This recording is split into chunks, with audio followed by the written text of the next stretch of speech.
Hey, what is going on, everybody? Hope you're having a fantastic Sunday. Welcome to Sunday Night Live. We are talking with Matt Trinklein with Storm Audio tonight. This is going to be a fun night. Of course, we've got Jonathan as well as Ryan. A lot of folks already in the chat. I'm going to throw this up there. Tonight, we're going to be talking about spatial room correction, as well as, I guess, what they call ART, which is active room treatment. For Dirac Live. So if you have questions regarding that, drop those in the chat. We'll be starring those throughout the night. If you got other home theater related questions, we might be able to get to some of those, but this is kind of really what we're primarily focused on tonight. And so I'm just going to say hi to some folks in the chat real quick, and then we'll jump right into it. Neo, good to see you, man. We got Brian's in the house. LBM's in the house. Good to see you. We got some folks from all over the world. Let me know in the chat too where you're watching in from. Jordan, Haterade Cowboy, good to see you. Jordan mentioned that he had a chance to demo this at CES, so that's super exciting. Yes, he did. Sweet. Did you get a chance to meet him? Yeah. Did you like him? Yeah. Is he like a nice guy? Yeah, and it was my first time interacting with him in person, but I have no negative comments. What if Matt would have said no? I'm just messing, man. I mean, let's be real. I'm like one of the most easygoing people there is. What if Matt just goes, no, that guy's a total turd? No. I knew he wouldn't, man. Good to see you, Jordan. Glad you're here, man. K-Man's in the house. Jed Presley, good to see you, buddy. All right, man. So we're already starting some questions. Tristan, good to see you, man. Hero Movie Podcaster, Zombies is in the house. Steve, man, lots of folks. So if you got questions, man, like I said, drop those in the chat. We'd love to get to as many of those as we can throughout the podcast. This is relatively a new topic, and we're excited because Storm Audio is the first one that is implementing this into their hardware and into their processors. And so Matt, welcome. Jonathan, welcome. And Ryan, always good to see you. Howdy, everybody. Why y'all so quiet, man? Ryan, you're never quiet. It was difficult to follow up after that. Yeah, I didn't really know what to say. It was rough. Couldn't follow that act. I'm really excited about ART. I mean, I've got a big fat knoll in my room, in my low frequency. So I'm super excited to see how this ends up working. And given what Matt told me and how CES went, I think it's going to be an awesome technology for people to be able to use in their spaces. So I'm really looking forward to it. I know nothing really about it. Yeah. And that's really the purpose of this show is we want to discuss this, get answers to your questions. I know we all three probably have some questions for Matt. So we're going to put him on the hot seat tonight. So ask those questions away. So first of all, for those that have never even heard of, spatial, Matt, kind of give us just a brief overview of what is spatial room correction. I know there's a couple of terms that are being thrown around, and we want to make sure that we kind of differentiate that from like spatial audio that Apple Music is doing. And so kind of give us a little bit of kind of this overarching picture of what this is all about. All right. How far you want to go into background? However you want.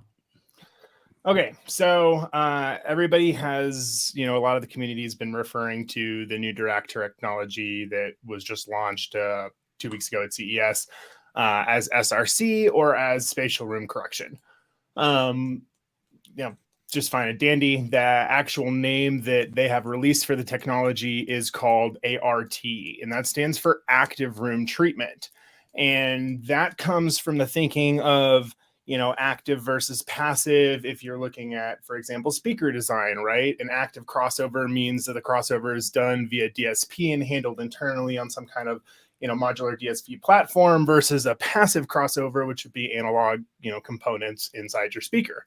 So this is that same concept applied to room treatment. Whereas, as all of us know, you have passive room treatment. You can see some of it, on display behind Jonathan there over his, back right shoulder of his lovely room, which I've had the pleasure of being in. It's a fantastic home theater. And so this is the active version or the first iteration of active room treatment that has come into the processor platform for everybody. And there's, it's very complex in how it works. The folks over at Dirac have done a fantastic job of implementing this. It's actually based on a principle and technology that they've had patented for some time, and is very similar to how they approach some of their automotive business, but is now for the first time, being deployed in the residential market and really being deployed, this way in the first time. So the main focus of active root treatment is acting between 0 to 150 hertz at the current moment. Okay. Be implemented higher, but there's more complexity that comes along with that. So right now it's running just up to 150 hertz. It's doing a lot of really, really cool new things. A lot of the implementation and technology behind the scenes is very similar to how active noise cancellation works. But really at its fundamental, it is a new revolutionary way of processing and considering bass management. There you go. I was about to say, Michael, you came out of focus there. I was like, whoa. So, it's another layer of Dirac Live, right? So let's come back and I guess, to properly summarize this, let's go over, what Dirac Live has been in the last decade, because they've undergone a ton of transformation, right? Okay. So, the first real main occurrence in our market space was Dirac Live 1. I think the largest implementer back in the day was probably the datasat processors. And it was a stable platform.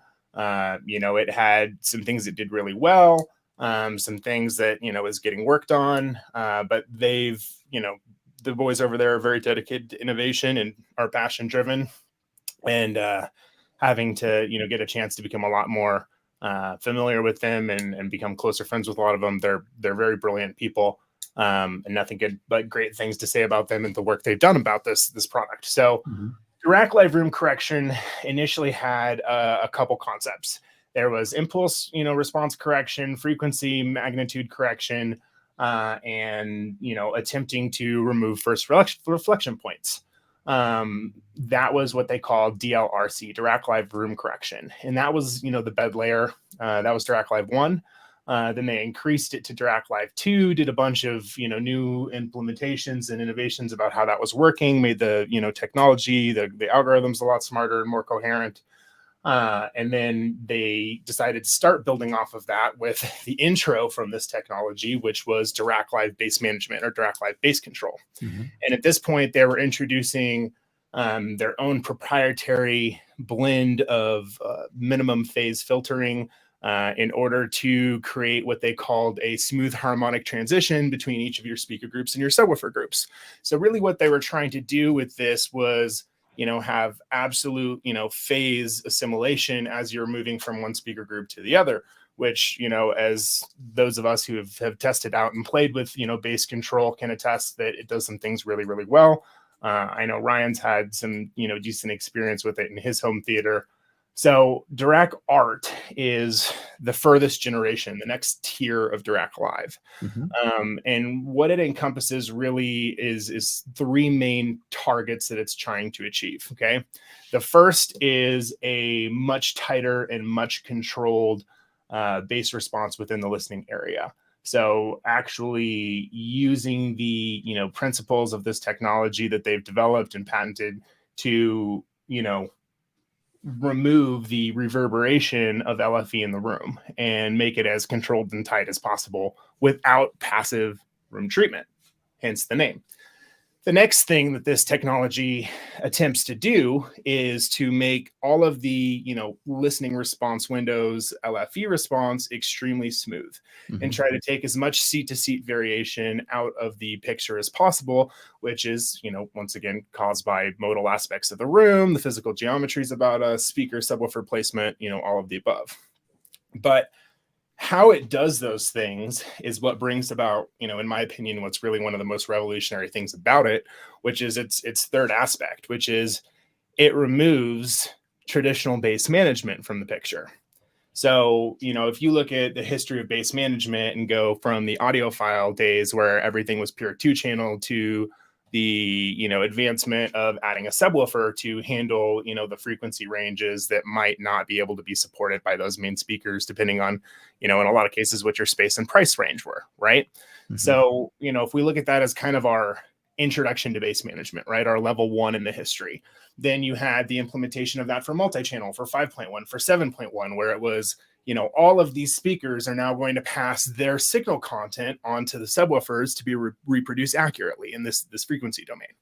So, if we look at that as kind of the next evolution, then we'd say, okay, when technology advanced the next time for bass management is really when you started getting to, immersive bass management, right? Because theoretically, psychoacoustically, under 80 hertz, we shouldn't be able to determine where it comes from. So it shouldn't matter. But, as every integrator or anybody who's spent a lot of time, looking at this can tell you that's just not how the real world works, because you have all kind of room modes. You can, activate some of the materials of the room, create fundamental harmonics that are very locating for your brain. So, the next step of immersion became, okay, we're going to have actually a grid, so to speak, of subwoofers, and we're going to pass bass management along to those subwoofers appropriately. So, for example, the bass from my left front speaker is going to go to my left front sub. My left surround might get split between my left front and my rear front, or my rear left sub. So that was kind of the next generation, which upped the immersion factor, but it created more complexity within the listening area because you're only having single subwoofers playing those sounds and not being supported by the other speakers in the room. I use that word intentionally. So what Dirac does in its biggest, accomplishment and revolution, in my opinion, is the way that it handles bass management. So let's take the signal chain coming into my left front speaker, for example. Okay. At no point am I putting an actual crossover in place on my left front speaker. So I'm not saying, at 80, 70, 60 hertz, whatever, you give your entire signal chain over to, this subwoofer or this group of subwoofers. Right. That doesn't happen anymore. The left front 6 channel actually gets to run full range and maintain its, original fidelity of everything that was rendered in that listening position for that, angular object in 3D audio space.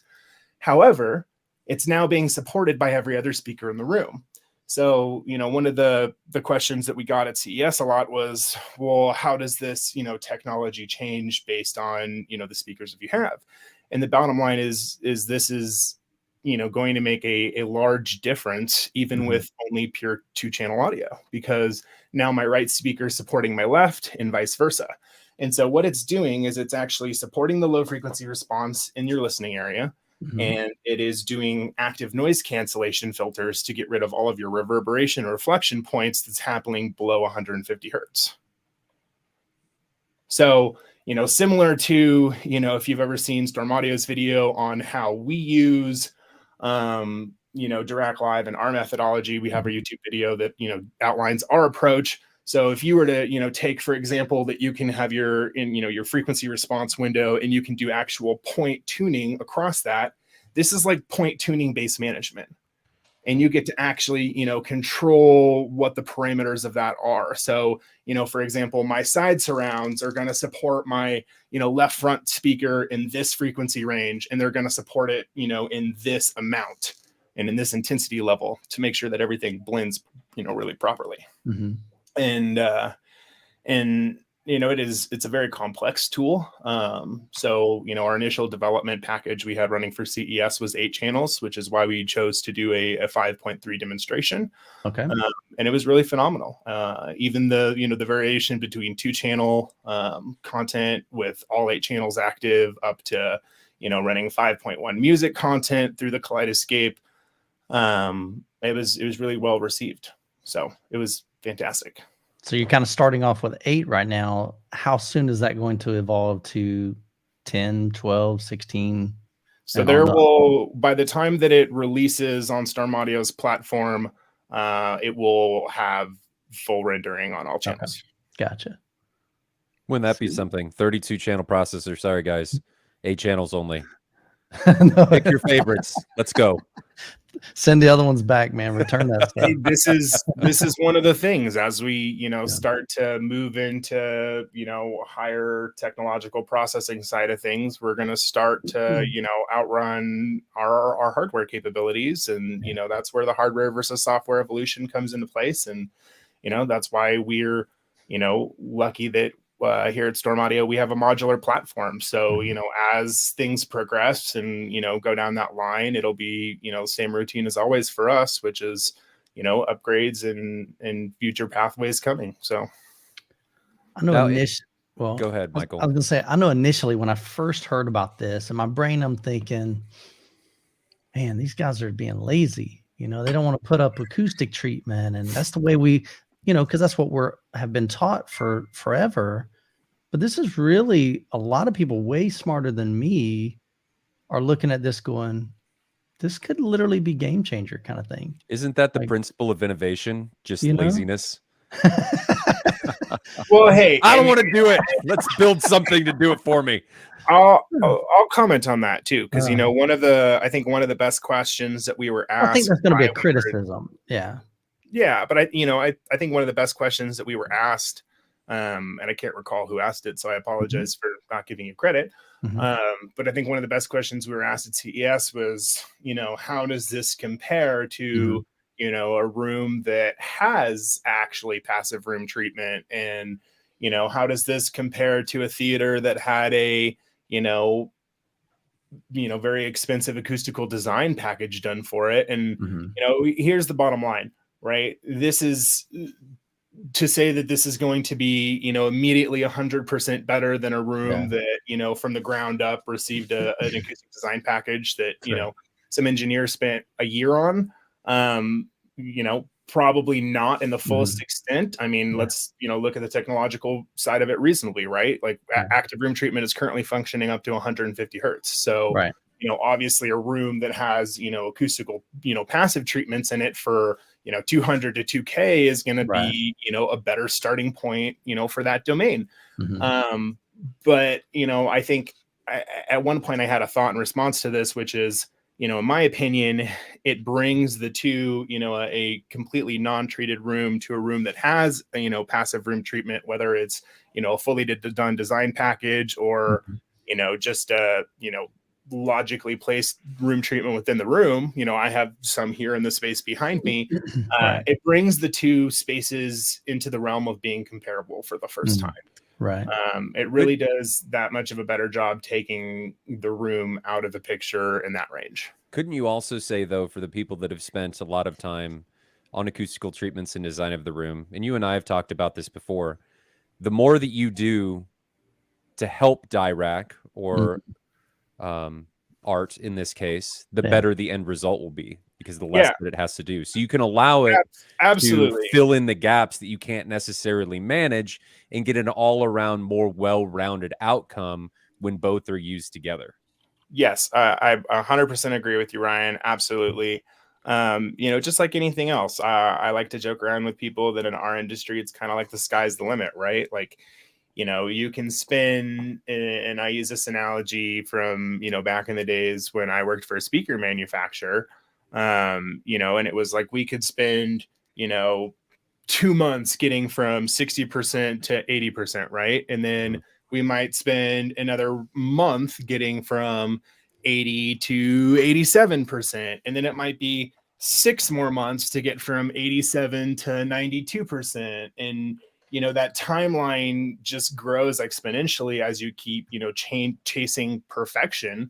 But, that's why we do what we do. And, these guys look at the innovative side of things and how they can get, a step ahead for everybody else, right? For the people, like you and me who have, don't have time to, spend 3 or 4 hours a day continuously working on this because, we've got jobs and other things to do. So, I think it's a fantastical step in the right direction, for the future, but definitely, the more good aspects you put into a room, the better off you're going to be, by all means. So a little bit of a change of topic here, still on ART. How does ART fit into the hierarchy or into the tree of Dirac. I know you kind of talked about this earlier, but I saw somebody ask a question. Like, you have different levels of Dirac.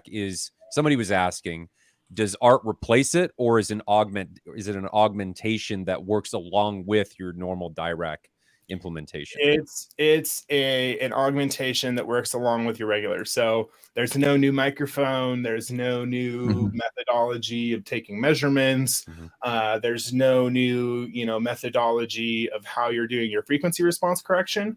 ART is the next level. So for example, and to be fair, every manufacturer has their own implementation of Dirac. So I'm going to speak to what we do at Storm Audio. All of our units come, currently with Dirac Live bass control, full licenses. So, when you run Dirac for us, it's you get through, you run all your measurements, you get into your filter design stage, and you have the ability of running Dirac Live, which is standalone room correction, the bass management or bass control module, which is, the addition of Dirac Live's bass control feature and bass management. And then ART is the next layer on top of that. So ART encompasses bass control. It uses bass control's filter technology to employ what it's doing. It's crucial to it. And it's just the next layer. So, for example, if I was to run, regular Dirac Live room correction, it leaves my bass control in place on the Storm. So do you have to have bass control in order for ART to function correctly? No, because it's part of ART. It's part of it. Okay. Yes. And I want to touch on something that you mentioned earlier, and maybe you can clarify this, that no Dirac implementation through all of the different manufacturers is the same, correct? They're all implemented in different ways. Correct. And your guys' process for how Dirac is implemented and how it's being utilized with the APIs is different than, take as an example, I know it's not out yet, Sound United's implementation. So the outcomes may not be the same. Correct. So, everybody, Dirac essentially gives you a, firmware package and said, this is what you need. This is how you handle the coefficients. This is what our software is going to output, how you implement them into your DSP. And what your capacities are is totally up to every manufacturer. There's a set of base guidelines, but that's it. So, for example, at Storm, we have a little bit heavier implementation. We use, on the broad scale, at a vague point, 2 to 3 times the number of filter taps per channel that other manufacturers use. We're running 3076 because we have the DSP power to do it. Well, let's talk about, because I'm sure there's people in the chat that don't know, what does the filters and taps give you that if you have more of them as a benefit in comparison to another implementation? So I'm going to answer this in a, way that makes it a little bit easier to understand.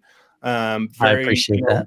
Very similar to how a DAC or an ADC works, right? When you go from a digital to an analog stage conversion, what it's doing essentially is it's making, mathematical blocks along your curve, so to speak, and transferring that into the digital domain. So, if you remember the days from college math, it's, very similar to how a Riemann sum works.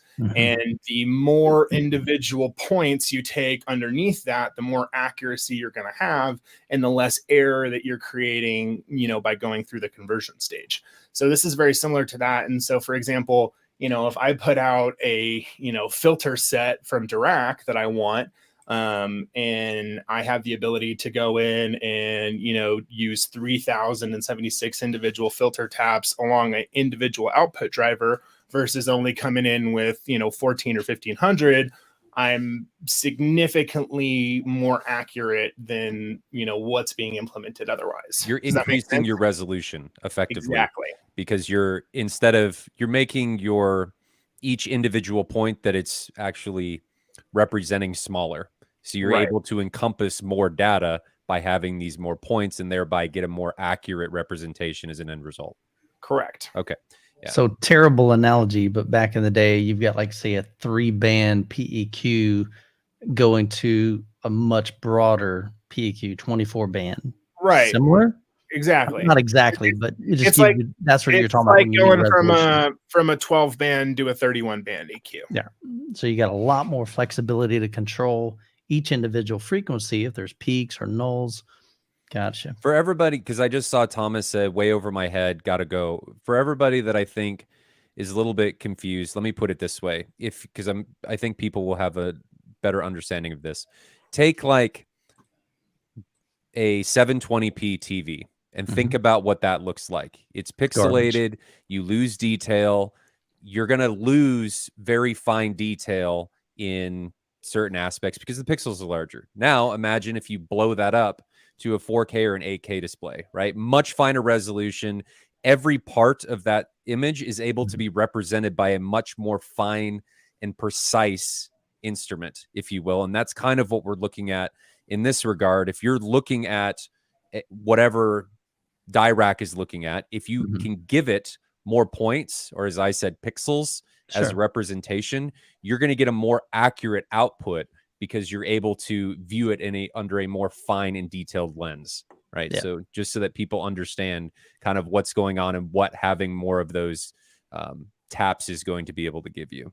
So what else was I going to ask? Oh, what are you getting from, because you and I talked about, as an example, being able to dial in delay instead of going down to the 100th. You guys are now able to go down to the 1,000th of a millisecond. So is there anything else that Storm has changed or gained during this implementation process with ART? Yes and no. To be honest, we're still under development for the full implementation, so it'll remain to see what the final answer to that is. But yeah, because it's a totally different way of needing to structure your DSP layout. Okay, so I saw a question up here. Oh, I think it was Will asked, most side surrounds won't help out with a 50 hertz null from a front stage speaker. Are we going to need to put in massive towers around the entire theater in order for something like ART to be best utilized? Question. That's a great question, Will.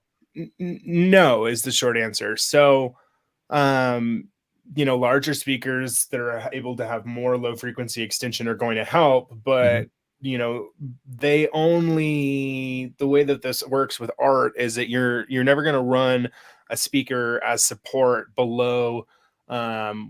So Dirac has this thing that it does where you take your measurements, it analyzes what your actual frequency response range for your speaker is. And this is accounted for by a dotted line, right? And it says, realistically below X frequency, your speaker does not have the ability to support in the listening area, right? It doesn't have the output. And even if we, did some boosting and things, we're not going to get there. So we're not going to do it. So that speaker is not going to be supportive in that range. What it's going to do is it's going to actually, output cancellation filters and frequencies to help with that room mode and help out, take out part of the room and smooth that response from the speakers that are capable of outputting it. At the frequencies it's capable of. So to continue on that question, like these JBLs are 65 hertz crossover, right? They're ported rather. And some of the JT are, 70, 80 hertz type things. If it's not capable below that, I know in your conversation earlier, you said that you were no longer using a crossover applied to the speakers. It's doing full range, and that's like the new way. How does that work? In that aspect, right? Like that speaker is going to be able to run. However, it's going to be running, natively. So we're not going to, can I show a screenshot? Do you mind? 100%. Sure. So this is a screenshot of Dirac from CES. We like visuals, man. Helps me to figure out what's going on. I want screen. You can either do screen or you can do a tab. A couple different ways. Well, while Matt's pulling that up, we got some great questions coming in. If you've got questions, keep dropping those in the chat. We're starring those, and then we'll actually just go through those one at a time and let Matt answer those. Chrome has lost permission. Oh, yeah. Oh, you're on a Mac? You're going to have to disconnect Chrome if you'd use Chrome. I'd use a different browser. Yeah, but you have to give it permission and then restart it. It doesn't keep it. That makes sense. From what I've seen. Do you want me to join via Safari? Is that easier? Booty. I did this last time, didn't I? You could try and do Chrome and give it permission and then just leave and then come back. See if it'll do that. What you need to do. If we lose you, we'll get you back.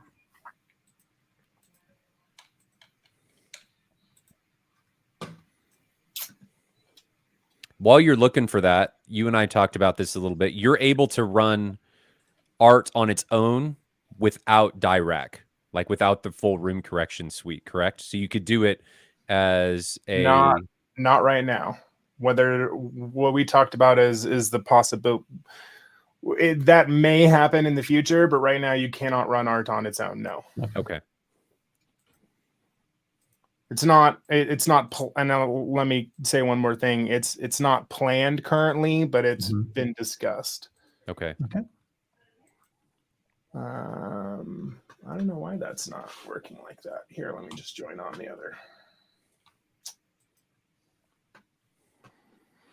I would ask you some of these questions, but then it's gonna. Yeah, I can't multitask. Well, I know what it's like. I asked that question is because Rich asks, does ART eliminate the use of a mini DSP? And in effect, if it's required to still use a Dirac implementation for room correction, the answer to that would be yes. If you're able to include all of the subs into the output of whatever is doing the Dirac or ART implementation. Ryan, look through some of those other questions if there's any that we can address. I want to ask him about the acoustic treatment stuff when he comes back in too. He just got back in. All right, let's see if it'll let me do this now. I'm rearranging this how we're looking on the camera. That we're kind of looking to the middle. It's weird. Originally, Matt was like looking out over here by himself. I was like, that looks odd. All right, let's see if we can get Zombies. Will AVRs be sufficient to power ART, or will amplifiers be needed? I don't think the power mode is going to change. It's fine how it was. Right. There may be a thing if you're having to run speakers in full range that you may draw more power because the speaker is going to be utilizing and outputting lower frequencies below where your crossover point may have been. So you may find that your amplifier is being pushed a little bit harder. So I guess it's possible, but I wouldn't think it'd be a tremendous difference. But it could be, there's variables to that. It could be, it's going to depend on the speaker and the implementation, I guess. You guys have anything to add for that? I watched the little Audioholics video with a guest. It was 3 months ago or something. And they had talked about the potential for it needing like the all channels driven amplification test that AVRs are subject to and kind of poop on. It might be more of an issue if all the speakers are actively trying to, engage. That's fair. And you brought that up, so I'm not saying anything new. It's a pretty subtle level, in my opinion. It's not like you're driving additional subwoofers. Okay. Michael, it's still refusing. So I emailed you the picture screenshot I was going to share. If you want to pull that up, I'll be glad to. So while Michael's pulling that up, I have a question for you, Matt, and it may be more of a commentary. You had said that this is only right now going up to 150 hertz, and like the acoustic treatment behind me is nowhere near 150 hertz. Quarter wavelength on these bass frequencies is so long. If people have already treated the room, from what I'm kind of looking at on these things, you need like 150 hertz is like 2-foot treatments, and most people have 2-inch treatments. So treatments are probably out of the way for the most part. Unless you got feet of insulation in the front of your sound stage or on your ceiling or something, probably for the most part immaterial for what you're doing at 150 hertz and below. Is that fair? So, I mean, yeah, this is doing, what very, very large room treatment would be. Now, that being said, standing waves, if you're looking at the mathematical comparison for that, yes. But, and Ryan can attest somewhat to this. Even when you get into the 4 to 6 inch depth, depending on how you're placing, absorption in your room, you're still seeing some actual effect in that realm. You're not taking, entire room modes out of the picture, but you are manipulating, what's actually happening in the the realm of your space. Mhm. Did you That get it, is- Michael? Yes, I was just waiting until y'all finished. Go ahead. Okay, there you go.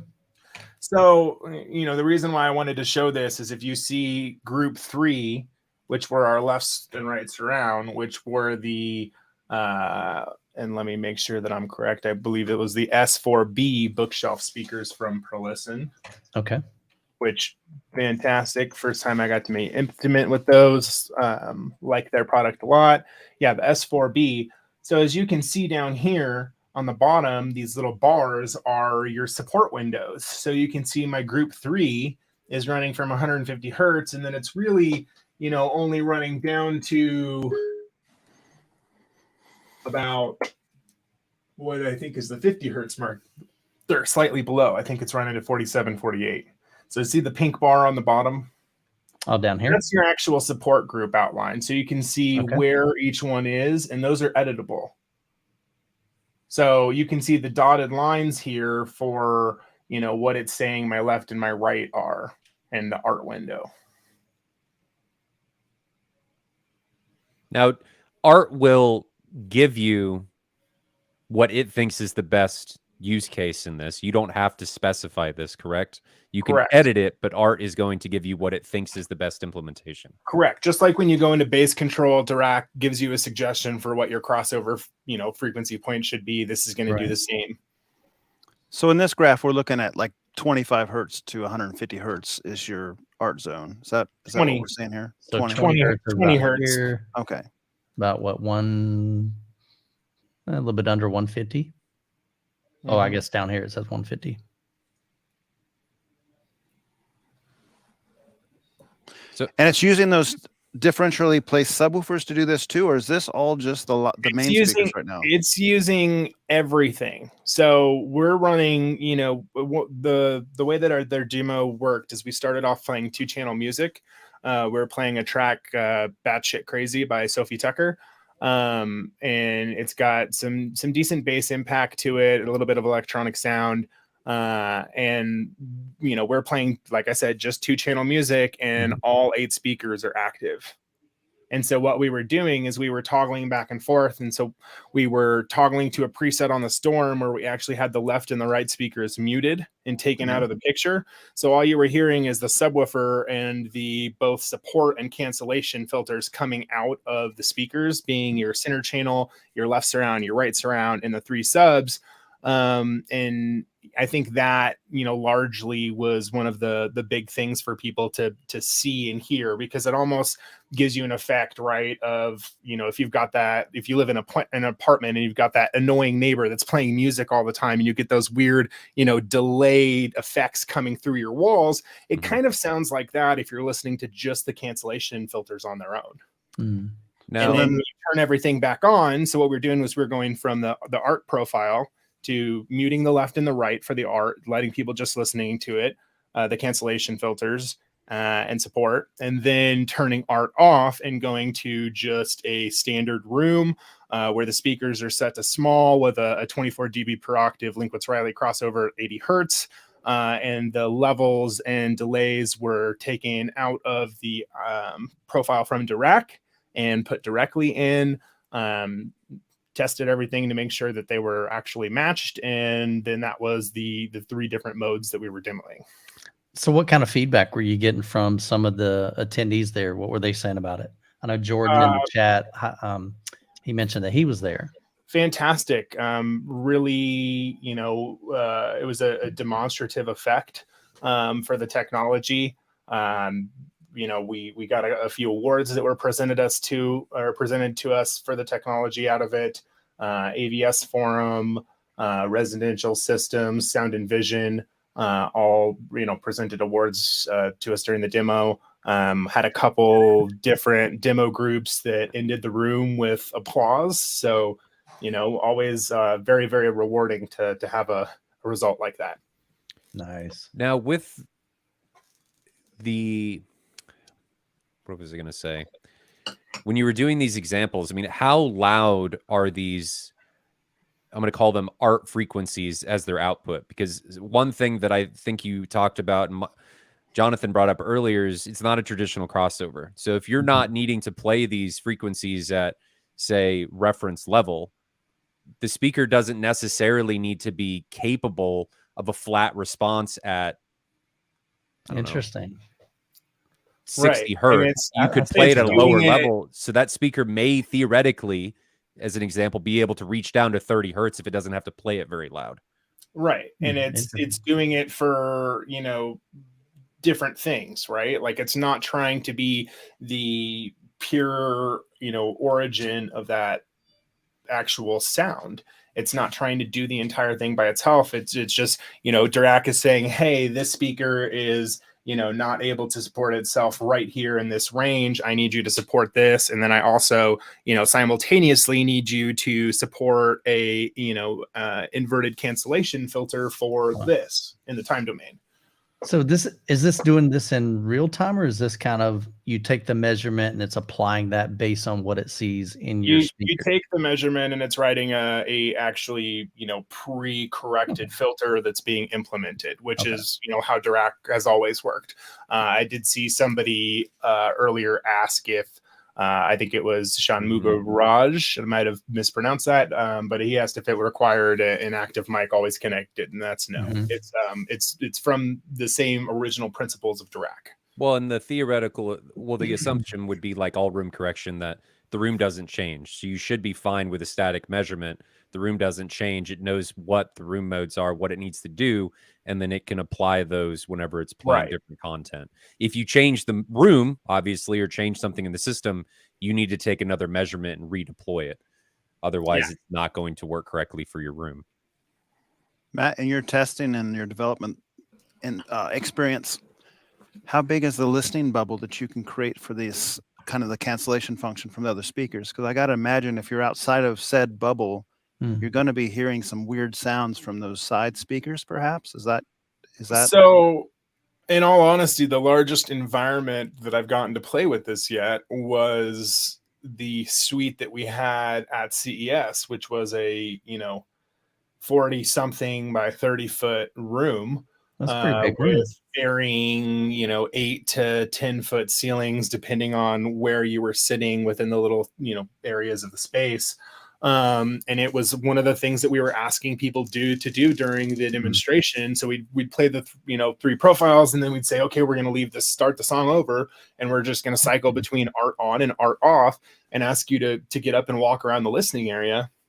And I mean, we had 6 individual chairs that we'd calibrated.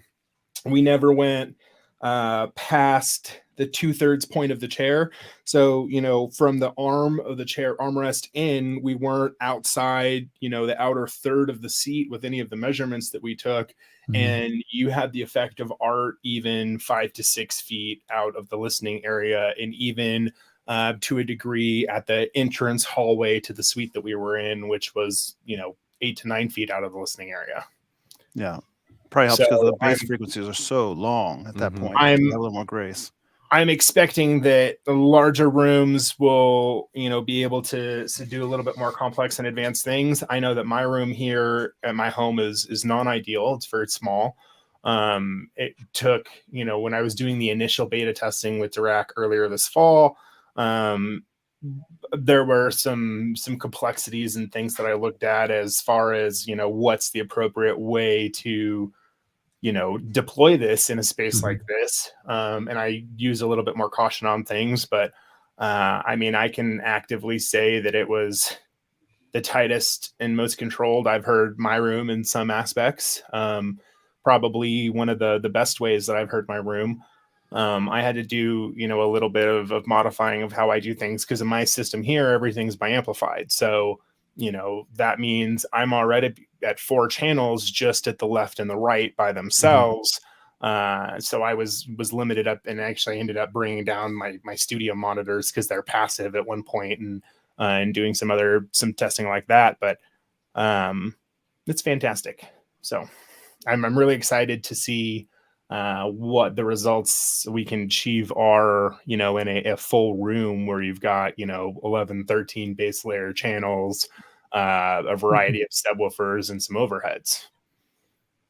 How many bass channels does it support? Like how many subwoofers around the room, and do they have to be in predictable positions?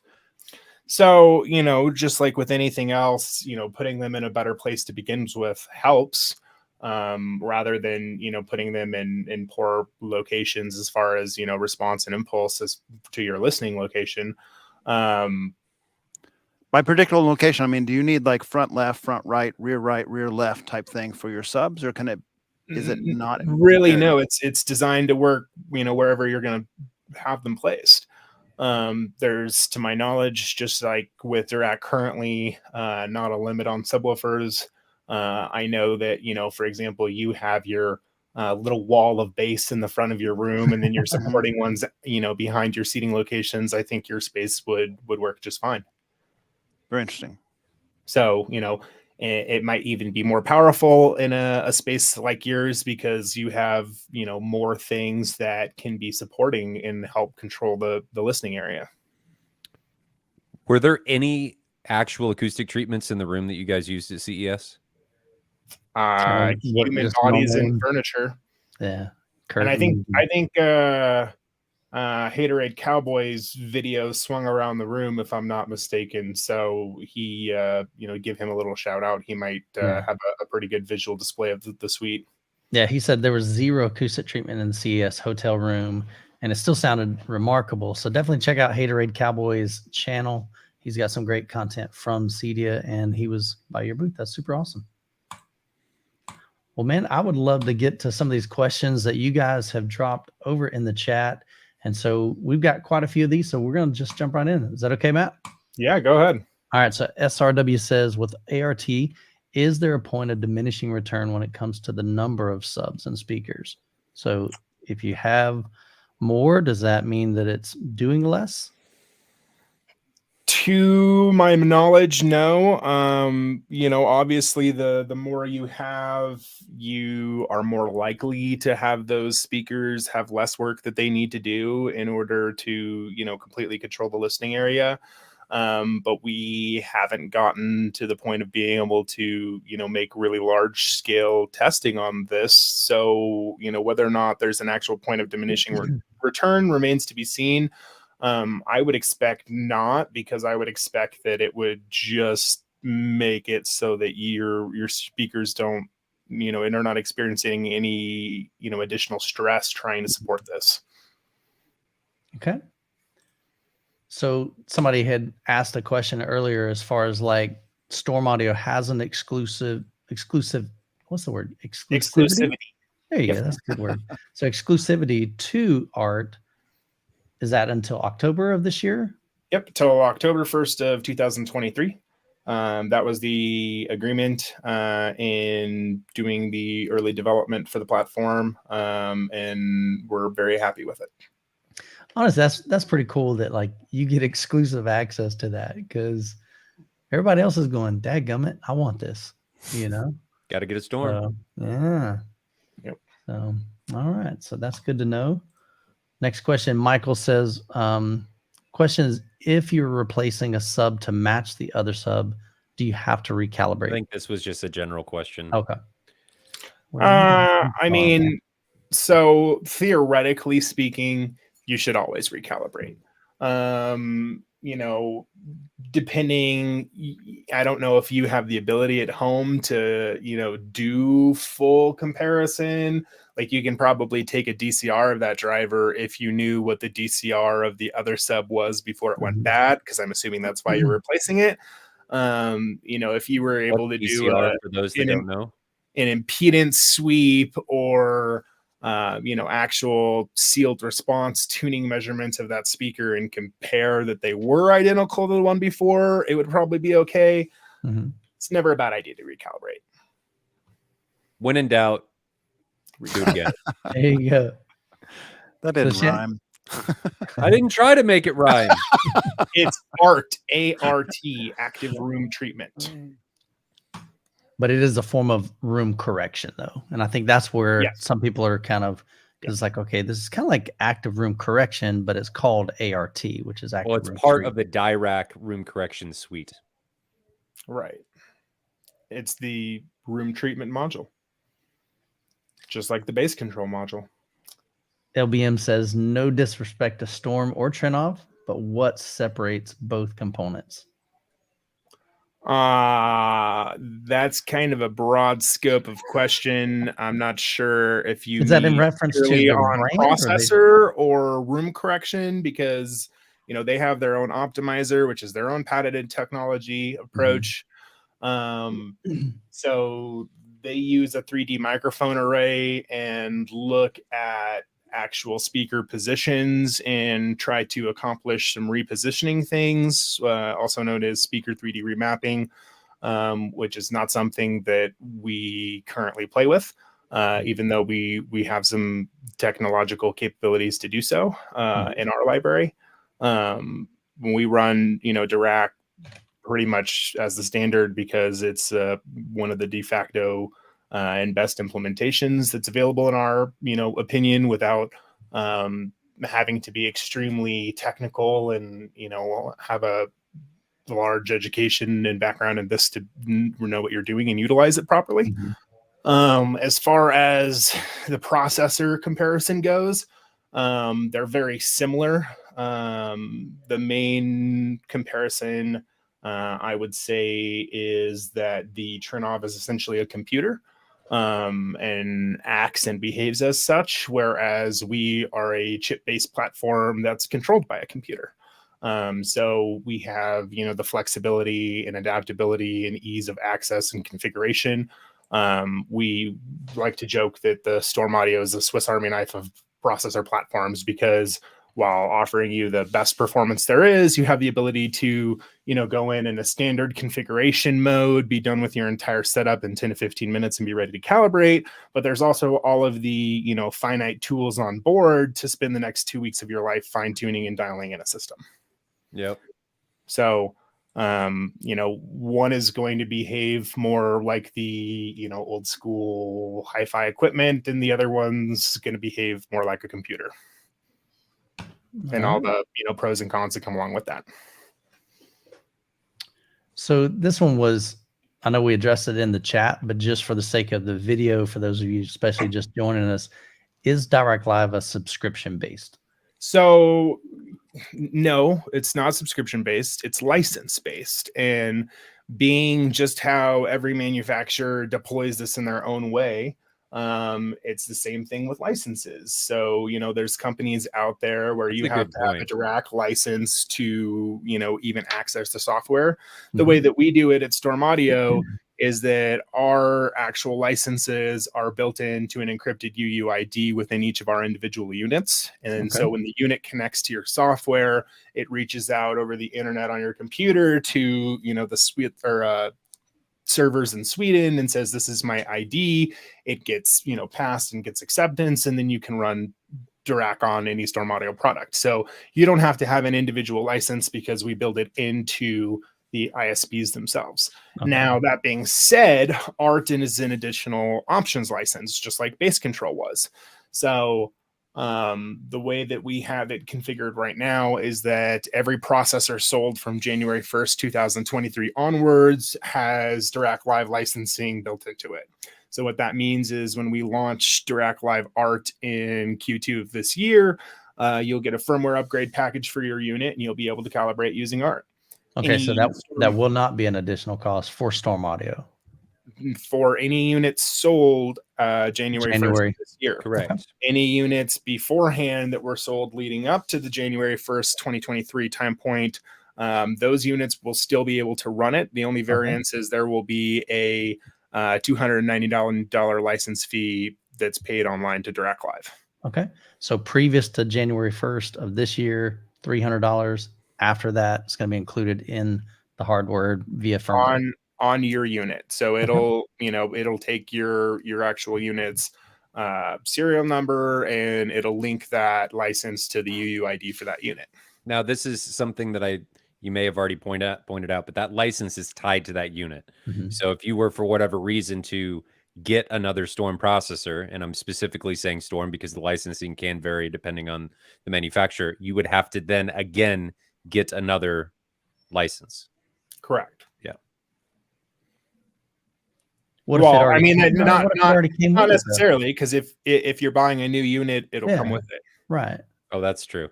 Fair enough. So I guess it'd be in the used market. Unless you bought a Core. The Core, their Core and Elite will both. Oh, they both will get it. Yeah. Okay. So you have two models and they'll both be able to handle that and take care of it. Okay. I like it. Appreciate the question there. Jed says, does ART correct frequency response, time domain, or both? Seems like it should make integration between subs and speakers much easier. Well, so Dirac by itself, even the very base level of Dirac Live Room Correction includes both frequency and impulse response correction. Okay. Good question there. Siphonics Audio says, will the current systems that have Dirac coming to like Marantz and Denon with ART system be a part of that update? So I guess we're guessing on that. We don't know how. I can't speak to that because I'm not part of Marantz and Denon's internal discussions. All I can tell you is that if it will, it won't be until after October 1st. Okay. I think they're talking 2024. Yeah, I was going to say, didn't get that push. That got pushed back to 2024 for direct implementation from Sound United, correct? Yes. Yeah. I hadn't seen that. Well, that's on the forums anyway. So it might be a while. It's going to be a while. Okay. Haterade Cowboy says ART is exclusive to Storm Audio. Okay, I think he was answering somebody's question. But will it be available on all Dirac Live receivers and processors that support Dirac, or is it limited to higher tiered? So again, every totally depends on the manufacturers and whether or not they choose to implement it. I mean, they could, continue to support Dirac and Dirac Live, bass control and not choose to do the ART implementation and support. It's totally up to them. Because I imagine it's definitely going to be more cost on them. And then there's probably additional support they've got to offer. So they got to figure out whether or not it's going to be viable for their business model. Well, as we talked about R&D time, it's, resource cost and, beta test and everything else comes along with that. So, it's not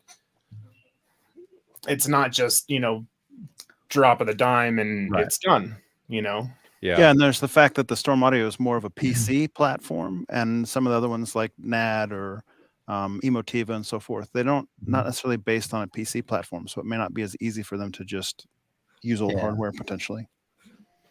Okay. Yeah, so it's totally dependent. Well, and as you said too, Dirac just gives you kind of access to their tools. They don't implement this at all for you. You have to build it out. Yeah. So there's a lot of R&D that has to go into this. And just because they implement something like ART, it could be totally different than what Storm has done. Sure. Yep, I'm assuming. Yep, that's 100% correct.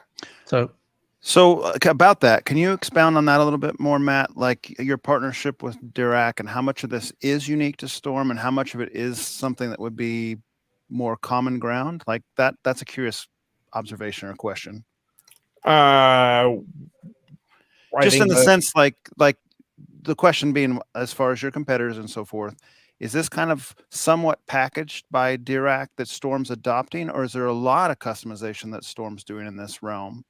There is this is the way that we recommend you do everything from Dirac. There is a verification for Dirac. So, to a degree, it's how you implement it in your DSP platform, but it has to have carryover and be done correctly. Like if you, aren't outputting the, filter matrix correctly into your speaker groups, then Dirac's going to tell you that there's a problem on your side that needs to be corrected.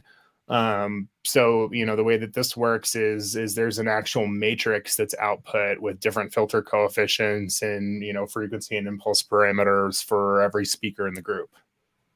So it's a complex thing.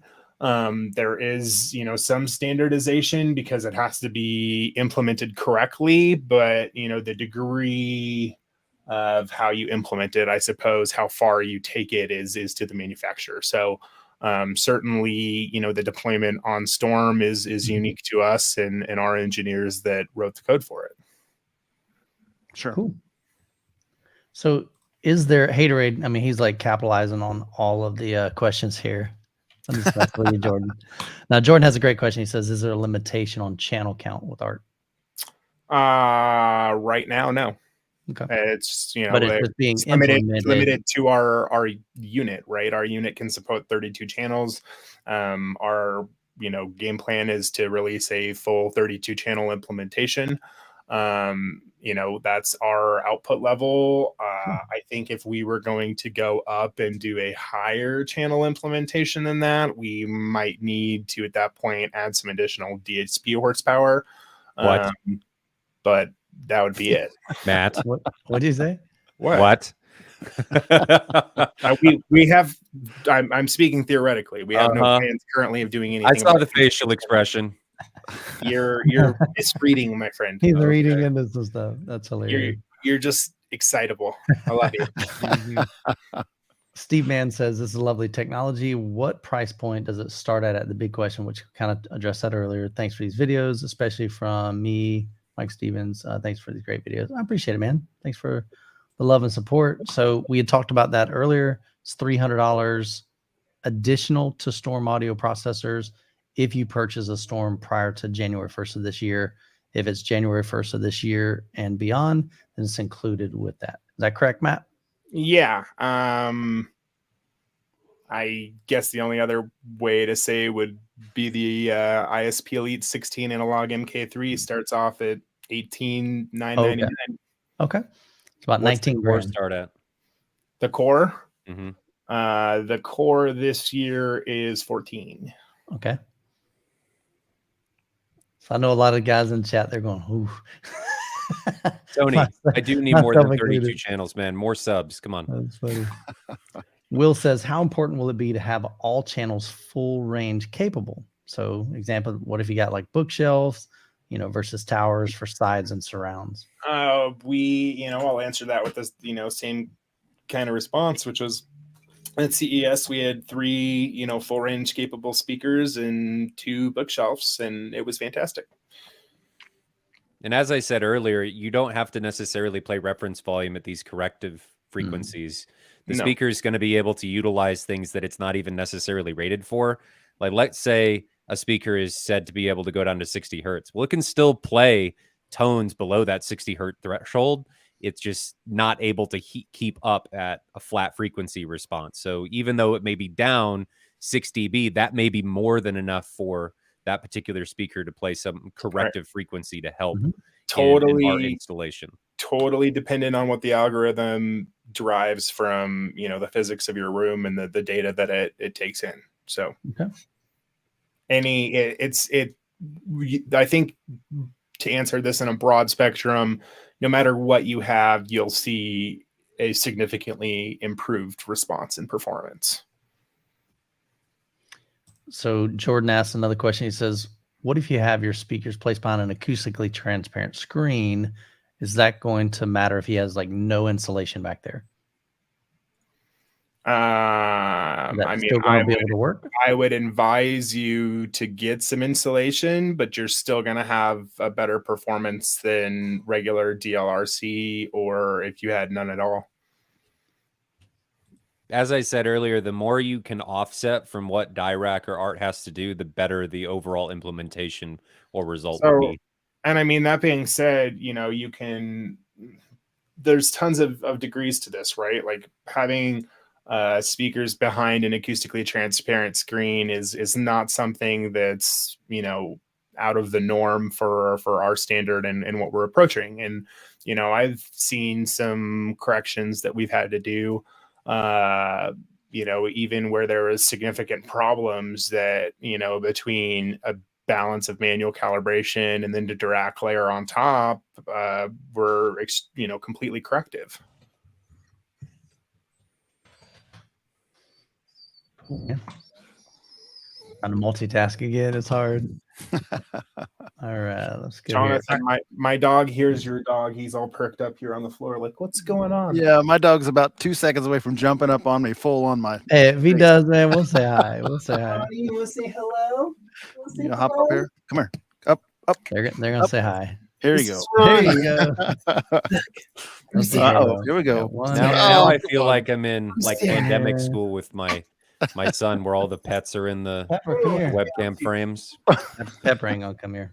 I have a cat. Oh, thanks for the kisses. Come here, big guy. That was in the mouth. Can you see? All right. Say Riziki hi. says, Say hi. Okay, good deal. you done messed up now. Now every time we do a live stream. Exactly. Boy. Riziki says, any advantage of using a 3-way full range bed layer versus a 2 or 2.5 way bed layer for Dirac art? I don't think that would matter, would it? Not particularly. I mean, it matters in the sense of, you've got different speakers that you're starting with. So, I mean, you're going to have some variation. It's still going to take advantage. I'd say it would totally depend on your speaker. Where is that mid-range coming in? Is it in the bottom end where Dirac Art's going to use 2 drivers on that speaker instead of 1? Totally dependent on what you're utilizing. I don't think that there's going to be a major change in response between the two of them, unless one speaker is far superior to the other. Sure. Okay. Will has a question. He says, huge action scenes in movies have all channels firing. So how will a support speaker simultaneously provide cancellations and the sound coming from the scene? Because they're actually not they're not interfering signals. One of the demos, so we played actually really just 3 bits of demo content at CES. We had the Sophie Tucker song. We played the car chase leading into the scene with the bell towers from James Bond No Time to Die, which has, tons of, gunfire happening in all 360 degrees. And I'm sure Jordan will hop in and comment and say that it's fantastic. And then the other thing that we were playing was the song Madness from a live recording of a concert of Muse that's done in 5.1. Okay. So it shouldn't have an issue with that. Nope. Which, if you haven't seen that concert, fantastic. Well, your speakers are playing multiple frequencies simultaneously anyway. Yeah. I mean, this isn't something that's newfound territory. Your speakers, like, running out of, like, think about this. You've got somebody talking, but your center channel is also playing something else, typically when the center channel is playing somebody talking. So there's multiple things going on. It's just how it all comes together that we perceive as really. And here's a really good test for you guys at home. If you haven't done this, throw on an action scene, throw on that, scene I just mentioned from No Time to Die, and either, depending on what your processor can do, mute or go unplug your left and your right speaker and just listen to, what happens on the surround content, naturally as it is. I think you'll be surprised in, the mix of things that are in there already and what you're actually getting out of those channels. Mr. Winger says, regarding sound processing, is there anything analogous to ART in the 2.1 realm, or will ART work just as effectively applied to solely 2.1 systems? It will work just as effective. I mean, you won't have the amount of speakers to do the support, manipulation. So you might have slightly less return, but you'll still have an impact from the technology. And the same thing for just 2.0, right? In pure 2-channel. Because your right speaker is still going to support your left speaker, whereas they've never done something like that before. Mark says, any change in measurement requirements? No, sir. Kevin asked, is Dirac integrated into Denon AVRs? Thought I read that somewhere. Not yet. Yeah. I believe it's coming, but not yet. 2024. I think that'll be an upgrade, right? They'll have to purchase that as a license. As of right now, that's what has been said. Okay. And again, every manufacturer handles that Dirac live implementation differently. So really, they would have to be the ones that answer that question. Tony, good to see you, buddy. Salk says, will the firmware update allow for 10 hertz PEQ correction, doggone it, because he likes those low frequencies? I know you can set the Dirac Art window down. Whether or not you'll have resolution at 10 hertz and PEQs on the Storm basis, I cannot confirm. Nor can he deny. Do it. I need it. There's a market for this. I'm telling you, man. There Now, is. Tony, you have a Storm, right? Yeah, he Right? does. Yeah. He does. Nice. And See, I haven't heard his system since he got the Storm. I mentioned this to Matt a while make another ago. trip. 16 hertz is not low enough. But you had mentioned that it is a hardware like processing power limitation, because when you start getting down into those ultra low frequencies, you're taking more and more processing power to be able to make that PEQ possible. Beef it up. Beef it up, man. Put some more horsepower in there. Put some big guns in there. And we're just gonna make a small version of Michael and have him run around on the DSP. That's messed up, man. That's messed up. I thought it was great. That's funny.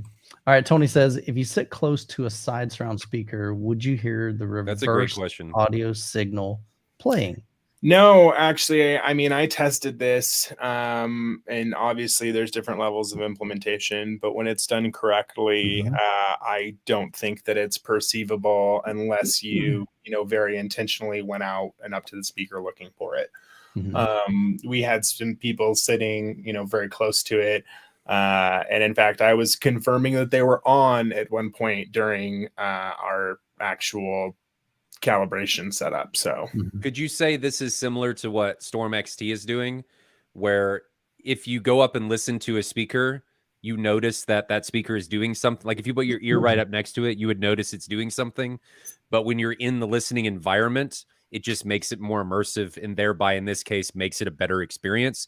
So I would say that's a very fair comparison. If you go looking for it, I think you're probably going to find it. It's like in Mad VR and the Envy. If you go looking for things, like when we're doing custom zoom configurations and stuff, if you go pixel peeping on certain scenes, you could probably find something. Right. But overall, it's increasing the immersion level and makes it a better experience. In this case, if you pause it or go listen to all of your speakers and put your ear right up next to them, yeah, you might be able to hear something.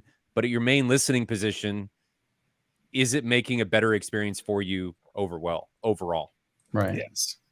Makes sense. So Matt, Peter, they're asking if you're going to be at MWAVE. I will get there. We'll get there. I got it started. I'll be ask at in a minute. Most likely. Oh yeah, man. All right, I'm gonna come back. Mad at him for not I got some questions. So Peter's Cinemax, appreciate you being here, man. Peter's got some killer home theater systems that he designs and implements. So his question is, will you ever have a 3D microphone in order to have art work up to higher in frequencies like 500 hertz, 1000, like in the Volvo? So, will we ever have artwork up at higher frequencies like 500 or 1000 hertz? Possibly. 500 hertz is more likely than 1000 hertz. Okay. I'm not sure that there would be a requirement to have a 3D microphone in order to make that work. Okay. So, two potential different answers there. All right. Fair enough. 216 Malk says, sorry if it's been covered. I was late. How do you all feel about car audio subs and a more musical setup? Totally random. I think a good sub is a good sub. Yeah. I mean, hey, I'll answer this question with an experience, because I come from a car audio background, and my last truck, I had a Dodge Ram quad cab, and I pulled out the rear bench seat and had two captain's chairs. Oh, hi, kitty. I have a cat who looks almost the same. Well, I feel like a loser without my pets in the room. I built a center console for my back row that had two 10-inch Pro woofers and a home theater passive radiator. So a good you went the other way. Good sub.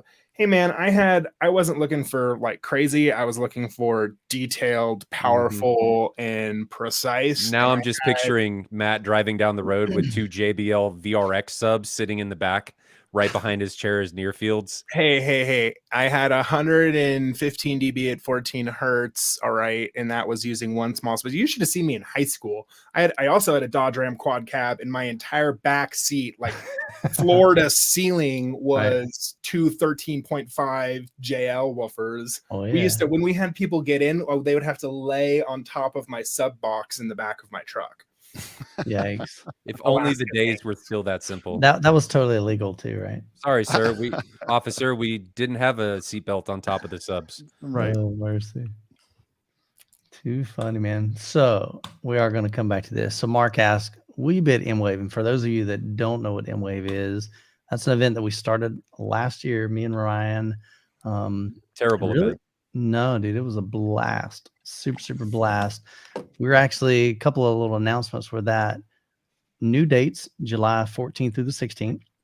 We're going to be at the Kansas City Convention Center. So I'm super pumped about that because we've got about 14 rooms that we have available to be able to Can you throw up what the rooms look like? Let me see. Or the layout? 100%. What the rooms look like isn't very exciting because they're just big classrooms, but we'll take all the chairs and stuff out. So even if you go over to midwestavexperience.com, you'll find all this information. But let me bring it up here. Because one of the limitations we ran into last year, though the lead center was great in the main stage, was we didn't have rooms to be able to segment all of this. Well, now we do. Yeah. So 1,400 square foot rooms with like 12-foot ceilings, and then 2215 can be broken up. Those are going to be the experience rooms. They have removable walls, so we can create one single 9,000 square foot room where we want and are going to do subwoofer comparisons. So we have a bigger room in order to try and limit room gain and room modes. Not going to be perfect, but it's better than putting it in a small room. So there's a lot of things that we're trying to do. We've got a lot more space to be able to keep everything separate, give vendors their own spaces, and just create more immersive activities and experiences for all of you guys that are coming out to the show. So I think this is the next evolution in the event. There's a lot of stuff that we want to do that's going to happen. I'm really excited about this. And we did verify with the convention center twice. Three times. They emailed me again. Three times. Is there going to be a problem if we, occasionally turn these things up? We've got some folks from Stereo Integrity that Nick wants to bring his 24s. Kyle from Life of Bliss is going to be joining us. He's actually going to be building some subwoofers to bring. So you're going to have a chance if you've never experienced what we were talking about earlier, that 10 hertz. I mean, just utter gut-wrenching slam. Oh, we're going lower than 10 hertz with the 24s. But that's what I'm saying, though. If you've never heard down to 10 hertz, that's a crazy experience. Matt, now you need to get the 10 hertz PEQ for us at MWAVE so we can make this work on the Storm. So here's where I'm going to throw it out to Matt. We would love to be able to give these folks, the whole concept behind MWAVE is we want to be able to provide experiences that really they can't get, other places. I know you just did this at CES. The vast majority of people, they're not going to go out to CES, but we'd love to have you come out, set up a room, and he's putting you on the spot, man. Yeah, dude. I'm not saying you have to commit today, but definitely go back to your guys and say, I think we need to make this thing happen for the people, man. For the people. You're talking about an active art demonstration. I think that would be super cool. I would love people to be able to see one thing that's nice about the Storm is I heard you were able to kind of toggle, like create a couple different profiles. Here's a profile with art engaged. Here's a profile without it. Here's a profile for this, and just give people an opportunity to say, okay, and these rooms aren't going to be treated. So I think it'd be a great opportunity. I do want to get a bunch of pipe and drape though, to do a better job than what most facilities are going to do. If you can get me internet. See, Hater saying he wants it, man. No, I got you internet. Dude, the T-Mobile and Verizon whole home internet solutions where it's a router that connects to T-Mobile. I have that. I used it at Cedia and saved everybody's ass when we were there. Hey, Matt, you'll have internet. We'll make it work. We can get you internet just like they do at Cedia. It's $10,000 a drop. I'm not gonna promise 10,000 a drop. I'll run the cable myself to your booth for 10 grand. I mean, you know, that's customer service right there. I mean, man. Michael will be on his hands and You're knees always the best, crawling, Michael. making this gaffer tape and all. When I heard that, I was like, because the vendor told me that. They said to get an Ethernet drop to our booth was 10 grand. I was like, holy cow, that's incredible, man. When we were at CES, just to have, I mean, it's already, you're in a suite, right? So everything's already ran. Just for them to turn it on was, you know, like an additional $1,200 or something like that in the room. Yeah. Well, like Cedia for a carpet extension of 2 feet by 20 feet was something like $5 grand. Yeah. That took them 10 minutes to lay down. It was So MWAVE is super affordable, man. Super affordable, man. But now Michael and I are in on the extortion, so we can extort the rest of the industry. There you go, man. So Jed says we can run it from the hotel across the street. That's a great idea. idea. I got a 100-foot cat cable in my closet. Perfect. I was kidding about the extortion, or at least us being in on the extortion, just to clarify for everybody. For sure, man. We're trying to do things differently. But yeah, man. Matt, I may extort him. Wouldn't be the first time. No, that's right. So don't tell anybody that, Matt. That's private. Tony said this is not Cedia. We do actually care about the vendors, and we truly do. The cool thing about we've developed relationship with these guys like Matt. I mean, I've seen Matt at Ryan's home and just hanging out as a regular home theater enthusiast and music enthusiast, even apart from his job. And so, you know, we truly desire and truly, you know, are grateful for the friendships. You know, Jonathan has become a great friend just from me being in his home, doing his home theater tour. I got to get back up to Tony's Salk. He's got some changes in his theater room and I need to experience that. He's got the new Storm in there. So we'll be doing probably he's actually working on another tour up there. So he's like, you ready to do about another 8 or 9 of them? I went, I'm down.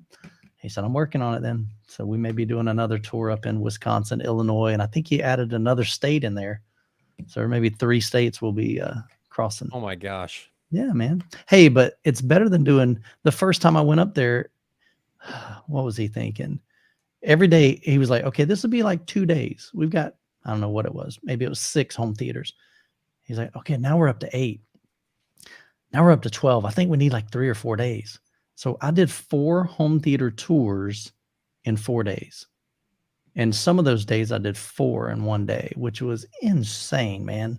Never do that again. So, well, we do the last time, I mean, we were doing 3 or 4 a day, the last Kansas City one I was out for. Yeah. So that's long days too. But that's different though. Visiting them and hanging out with them versus recording and B-roll and that demo. Well, and the other side of that too is, you know, you get a little burnt out. I mean, this is something that you guys have to be aware of, you know, fatigue. And it absolutely is a very real thing. I mean, like if I'm going out, you know, to do work on a site, you know, I specifically make sure that I fly in the night before. I never fly in the morning of, because I want to be there, grounded, acclimated, good night's rest. Versus, you know, I had to travel at 5 a.m. this morning. I'm a little tired, you know, but your ears react. You know, you want to make sure that you're in the best place. So, you know, especially when you come out to an event like MWAVE, I'm sure you get a good night's sleep, you know, the night before, and make it really worth it for yourself. Yeah. You know, we're gonna have a whole lot of fun with that. So ear protection. Yeah. Yeah, that's not always cranking, but definitely ear protection is always a good thing just for those times that you do feel that fatigue and you can kind of take a break. I did that at Ryan's home. I'm like, dude, I need to step out because it's insane at his house. You know, think about it, right? Like this is one of the things that, you know, either we do for a living or it's one of our greatest appreciations and passion in life. I mean, some 20 dB, you know, attenuators where you can still hear things clearly and present, you know, or $20-$30 on Amazon. Take care of yourself. You know, you want to be able to hear and enjoy this, you know, when you're 70, 80 years old, don't you? 100%, man. 100%. So Grave, you had a question about pricing. So we're going to be able to reduce the pricing a little bit. So it'll be $75 for the general admission. We're not going to provide food this year because it'll just make it easier just to allow people just to come and go as they want. We'll have everything open pretty much all day. So you can come and go as you please. You can visit the different vendor booths. You can go into the experience rooms. We'll have some general sessions together, as well as some seminars. And so you kind of make your own schedule. When you get hungry, just kind of come and go as you please. But pricing is actually on the website. So that is over. We don't have online registration yet. The biggest thing is I want to do is figure out the VIP. Last year we had different VIP tiers. And so that just added more experiences that you could be in a part of. And so once we figure that out and have that kind of nailed down, then I can launch all of the different options for you. Best way to kind of be notified of when those things happen and when online registration and the VIP opens up is just go to the website, MidwestAVExperience.com, and go to the newsletter, and then just sign up for that. And I'll send out a newsletter pretty much as we get updates. Like I said, I just sent one out the other day talking about stereo integrity. We talked about, we've got something that me and Ryan have been talking about, pretty pumped about this, about doing a tactile, what would you call that? Yeah. A tactile experience? Yeah. So really, I mean, because there's a lot of people, like if you look That's at going to be a lot of work on my part. Yeah, I'm glad you're doing it. I just got to promote it. So if you look behind Jonathan's chair right here, he's got 3 18-inch subwoofers. And so that's in that he's graciously allowing us to utilize at MWAVE. Oh, really? I didn't hear that. I was like, what? I actually believed you, man. I believed you. That's funny. So he's got near field subwoofers. I didn't ask him. And all right, so we're asking now on live television. No, no, I would never do that. I'm just kidding. But near field subwoofers, a lot of you guys in the chat, maybe you've never experienced near field. What does a butt kicker or a tactile transducer feel like? What does a boss feel like, or some form of boss? So that's really what we're wanting to do. We've partnered with Valencia Theater Seating. They're going to send us 3 different seats. They're going to send us the Tuscany Ultimate Luxury. They're going to send us the Oslo Ultimate Luxury, and they're going to send us their new Naples. And so again, that's just another experience. A lot of you guys have heard me talk about Valencia, but you're like, man, what do they really feel like? What do they look and function? How do they work? You're going to have a chance at MWAVE to actually see those firsthand, and you make a decision for yourself whether or not that's a good fit for your home theater. So we definitely would love for you guys to come out July 14th through the 16th. Jonathan, you going to be there with us? Yeah, I'll be there. Dude, it's going to be awesome, man. We're going to put Jonathan to work, man. I think Jonathan, dude, I'm telling you, man, I get comments in the chat literally like every time we do this, they're like, man, Jonathan's just a wealth of knowledge, man. They really appreciate you. And I know how much you bring to the table in this space, and Ryan as well. And that's why I hang out with you and Matt and Ryan. So we have to exploit Tony. Jonathan at MWAVE, exploit his knowledge. No, I hang out with you guys because you're way more smarter than I am. And I'm okay with that, man. I love being able to learn from you guys and your experiences. Great question here. DBox at MWAVE. I've reached out to them a couple times. And so I'm working on that. I would love for you guys to experience that. I know they brought a setup at CEDIA. I didn't get a chance to check it out there, but I have experienced DBox at Tony, which is SOWK in the chat. He has DBox seats for his. Well, the obvious solution then is to just have Tony bring his stuff. Dude, I love it, man. I love it. Well, only if you bring your dual 4,000 ULFs to the show. Okay. Wow. Those come out of that wall, or are they buried in there? Dude, I mean, they may not go back in. They're deep, man. It's crazy. It's crazy. Yeah. They may not go back in, but this is something that we can talk about off another time if it's too deep. But for your tactile transducer comparison that you guys are dreaming up, it would probably be ideal if you could have identical chairs. And I heard you say you're going to do 3 different chairs. Yeah. Because in my experience with playing these things with different chairs, it feels different. Well, what I'm doing, Jonathan, is I'm going to do all of them on one chair. So they're all going to have all of them, and then people are going to be able to experience all of them in the different chairs. And so if you light them all up at once, they'll hit the ceiling. Huh? Yes. Yeah. and so in a way, think about this though. We can't control what kind of seats that somebody's going to have. Sure, You know what I'm absolutely. saying? So I mean, you've got different seating than I do, and I guess Matt I was just Yeah, thinking you have to provide, you know, an experience that has, you know, a sole factor of variation. If you introduce too many, and I think that was the only point, right? If you introduce too many factors of variation, it blurs the line of being able to make things comparable between themselves. So the idea and the main thing that I need to do with this is that all of the chairs are going to have near field boss, some type of tactile transducer, at least one, so that you can compare and get an experience of all of them in one seat. You don't, I'm not putting tactile on one, near field on a different chair, and then something else on a different chair. They're all going to have all of them. Even with that concept, you still introduce a degree of variation, right? Because you might get a better response in the seat from having them mounted at one location. And if you have them 1, 2, 3, you know, not only are they going to have some kind of a crosstalk, even when one's on, you're going to have the other two acting as a partial absorption and taking part of that, you know, but energy. the important thing though is that with so how I deploy them is that you're able to turn them all on and off independently. Right. That's really important. So the other thing, as yes, it can be viewed as a negative, with all of them being different chairs, it can showcase different possible mounting solutions that you can figure out what may work better in your current environment. Right. There's pros and cons in all of this, but if I can present a suggestion to consider, just run it around your noggin. As I've been looking for chairs for my home theater, I was watching Facebook Marketplace, and you can buy some old fake leather chairs, you know, where they're starting to peel. 8 of them for like $500 sometimes and stuff, you know, where they look structurally okay, but they look like crap. You could do something like that, have 8 identical chairs, put one type of transducer in each chair, and just have people basically move down the line. Like, I'm sitting in this chair, this one's got a buck kicker. I'm sitting in this one, it's got a Clark synthesis. I'm sitting in this one, it's got an earthquake. Sitting in this one, it's got a Krausen. Sitting in this one, it's got a near field. And go down the line, and they're all identical chairs. They're all mounted optically. They're all in the vertical orientation, which is usually what you want, instead of back to forward. Yeah, I mean, as an idea, you got to come up with 8 crap chairs or dumpster divers, but it might work. It's something to throw around. Absolutely. That very well is an I could help you find solution. the chairs. We'll just take yours.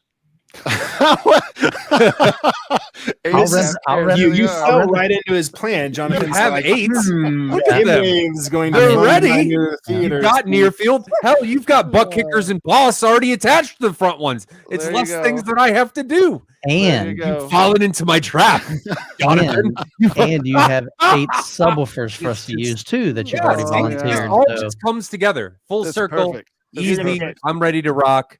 You're going to get home from work. There's going to be like a big, you know, cargo trailer outside your house. I'm just going to go to Megan and be like, hey, Megan, the chairs are finally leaving. And Matt, they're coming you see with what I me. deal with on this? They say they appreciate me, and then they abuse me week after week. Exploitation. So, Jed, to answer your question, you know, so if we were to borrow somebody's chairs, the hard part of that, and kind of why Jonathan's thinking of like a used pair that we don't really care about, is that we're going to have to mount something to these physically. You know, and those aren't our chairs to do that. So definitely would add some complexity, and then they're going to have to take them out of their own home theater. In all honesty, we're going to really hunt for the brown note. So something may catastrophically happen to these chairs. You may not want them. So we're not planning on giving them. And Ryan may crank it up and just destroy them. I mean, let's face it. Some of these can, you know, possibly. Oh man, the butt kickers, if we let them off the chain, could structurally damage, especially if we throw an LFE on there. It could. I actually kind of get nervous when I had the LFE on there, that if it would have self-destructed, there would have been a very large piston right underneath my butt. And I was a little bit worried. You know, if you guys seen the comedy sketches where the seat falls down and then the guy gets up and there's this pole sticking up. Yes. I kind of felt like, what if that happens and I'm sitting in this couch and this thing just detonates underneath me and comes right up and I'm not able to get out of the way quick enough? Just an unexpected enema. But anyway, having the same. Yeah, I mean, that's the idea right now, Frank. But like last year, when I was coming up with the ideas for how we were going to implement all of this, it could change. That's just the idea right now. And I have to get the chairs first to then figure out how I'm going to do it. Yeah, this is That's the hard part. dreamland right now. I mean, because again, nobody's doing this. Oh, it's not dreamland. It's happening. I just have I'm to just figure saying, out like how right it's now. going to All right, do, so how it's let's gonna not work. call it dreamland. Let's call it visionary. I mean, we've got the vision. Now we just got to figure out how to make it happen and how to make it work the best. I got to figure out how the implementation is going to happen. Sure.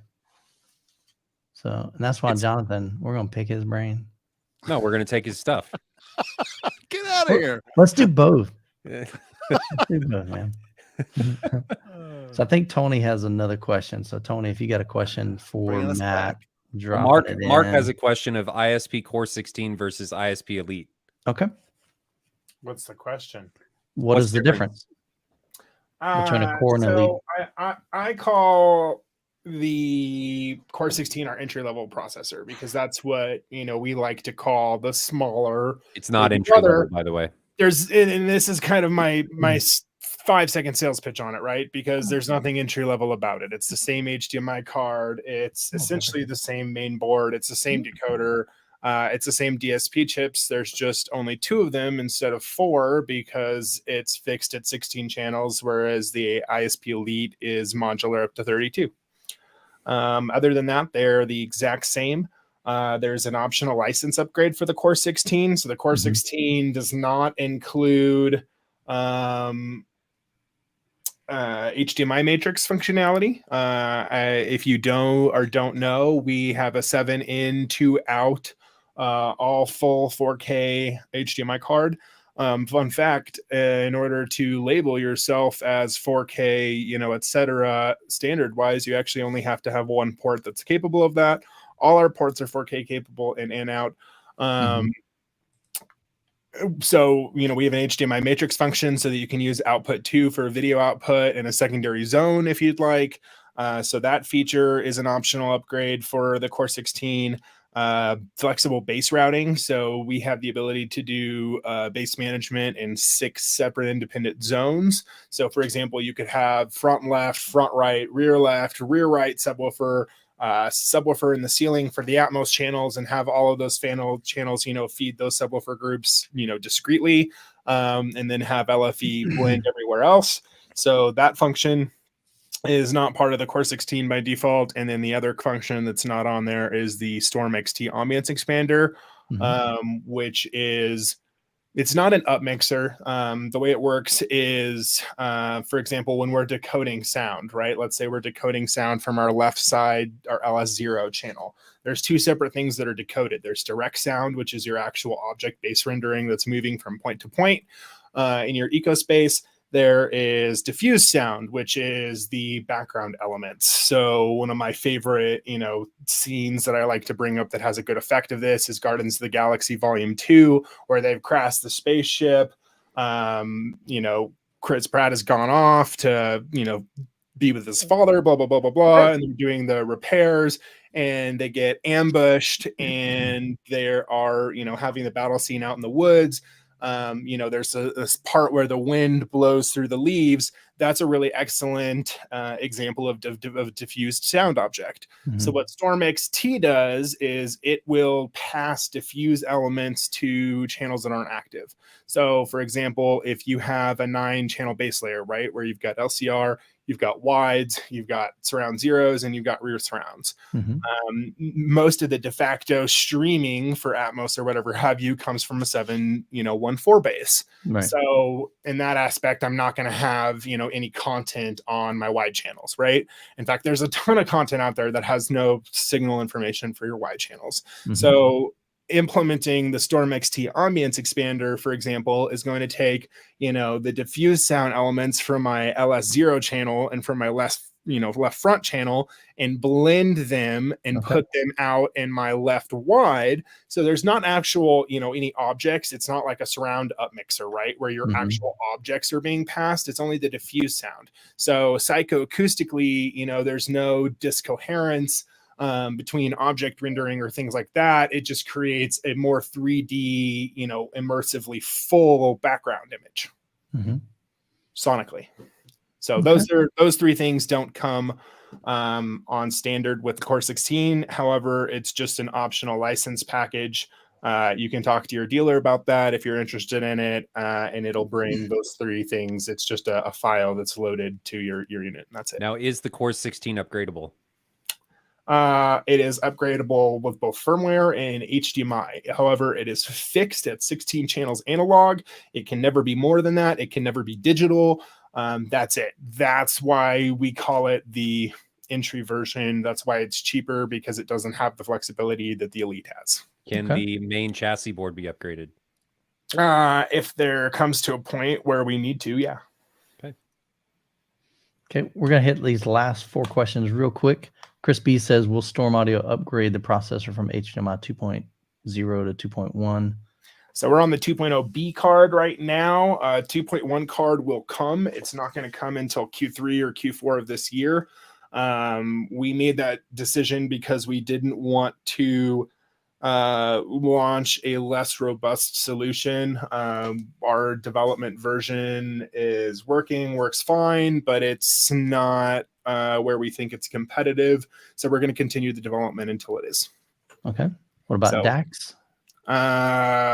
We've talked about a more higher performance DAC, and I mean, that's going to be slightly, because we're pretty high performance already. Okay. We have a lot of things coming out the pipeline this year. You know, we've got the Evo piece, which, if you're not familiar with, it's the same form factor as the Core 16. So it's only 3 RU instead of 4 RU, but it's our pure digital processor. So purely AES EBU or AES 67, no analog outputs on it whatsoever. So that's how we're able to slightly reduce the price and form factor. So is that a bridge in between the 2 units now? No, so it's essentially an Elite, because an Elite can have an AES EBU 32 channel output or an AES 67 32 channel output card in it. It just pulls out the analog side of it so that you can have a little bit of form factor and cost reduction for people who are using pure digital systems. You know, for example, if you've got a Meridian system out there, right? That's AES EBU. It takes a DAC to ADC stage out of your, signal path and lets you run things digitally purely to the Meridian 271 controller. Or if you're going to use a TPI system, which is a new home theater company that comes from the pro industry out of the UK, those are fantastic. I know Wisdom Audio has their new line of amplifiers that are Dante compatible, so you can run AES 67 directly digital to those. PowerSoft Pro uses AES 67 stuff. It's just a really super widely used format. We're starting to get, more of our processors into the B chain for mixing and mastering studios. So that's really kind of where we're partially targeting the Evo. We already have, some units out there. How much is it?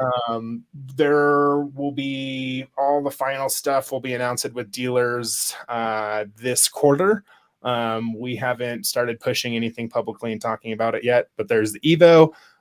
The other super exciting thing that we have coming is the Fusion. And if you haven't heard about the Fusion 20, that's going to be a huge game changer. This is the return of the hi-fi integrated AVR. Thanks, baller. Not many people know this, but we actually used to make an integrated 12-channel piece. I have one of them sitting downstairs. We called it the 2ISP. And we stopped because we OEM'd that to a couple people. So the Focal Astral 16 had a version of it. But we're coming back into that space with a little bit more, to use a term from CES, aggressively neutral platform. So it's going to have, we're calling it the 20 because it's got 16 channels of amplification based on ICE Power Class D amplification modules, as well as 4 additional balanced XLR outputs. So the biggest thing is that 16 channels, it's rated at 150 watts, so not a ton of power, right? I can understand where you're going. But 6 of these channels are bridgeable to give you a 3x500 watt high power bank for your LCRs.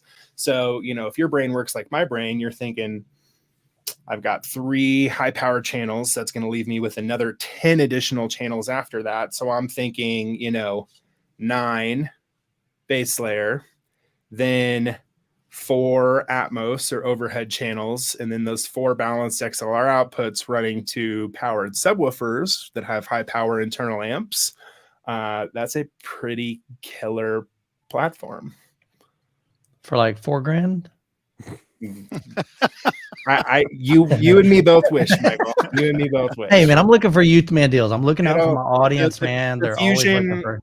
the Fusion is planned to come in under 20 retail. See, I got it out of him, guys. But that's, you know, I mean, so the way that we look at it is if you look at a Core 16 paired with a PA 16 amplifier, you know, that's $27K. Yeah. So, you know, for someone who can't stomach that, to get up to the, you know, Storm performance point is pretty impactful. Nice. Last 2 questions, and we're going to wrap it up. Man, you guys have had some great questions. Appreciate all that. Haterade says, what kind of system are you rocking in your home theater, Matt? The worst speakers known to man. Is it jacked up, really? Because that's no, let's be honest. So I'm extremely spoiled. To be fair, my wife knew what she was marrying. Nice. Or she likes to joke with me that she goes, you know, when I leave work, I leave. And my work stays at work, and then I have to come home where we live in your work 24/7. No, I'm kidding. I have my left and rights are produced by my alma mater, which is Wisdom Audio. I have Adrenaline M75s, which is an older speaker they made in the early 2000s. I redid them myself because back then they had their own electronics platform. So I'm running them all fully biamped digitally. I redid all of my crossovers and EQ stuff. If you're not familiar with that speaker, it is a 74-inch by 3-inch continuous planar magnetic ribbon. I am a PMD guy. I got the planar bug. I got it bad. Even my studio headphones that I do are planars. I've got a planar mic for guitar recording. I mean, it's an affliction or an affliction of mine. Whatever. So yeah, I run those and I cross them right now around 180, 150. And that planar magnetic ribbon pairs with a low frequency cabinet with 2 12-inch woofers in it. So they're pretty substantial. I am going to rebuild them and do a version 2 at some point, hopefully later this year, with some drivers from some other companies that have become closer with. My side surrounds are an old Wisdom prototype that I redid. It's what became the P2M speakers. That's why you no longer works for Wisdom. Those speakers were missing. Yeah.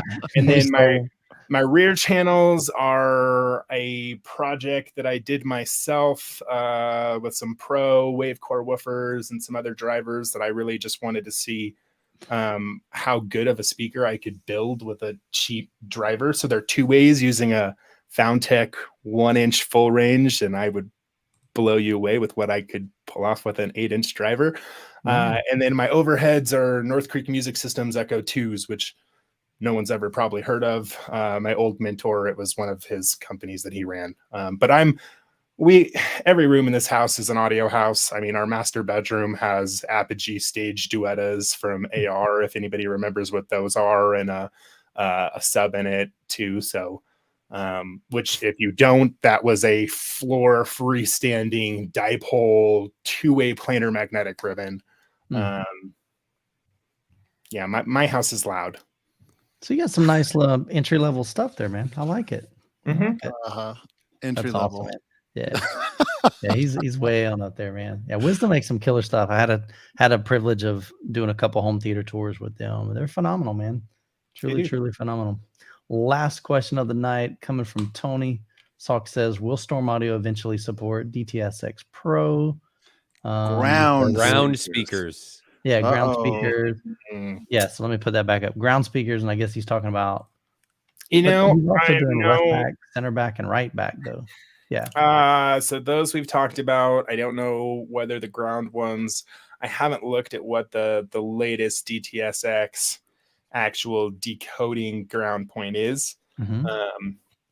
So I can't comment on that, on whether we're planning to introduce another layer. I will comment on that though and say I haven't experienced them myself, but there's a reason why most 3D audio codecs have not included them up to this point.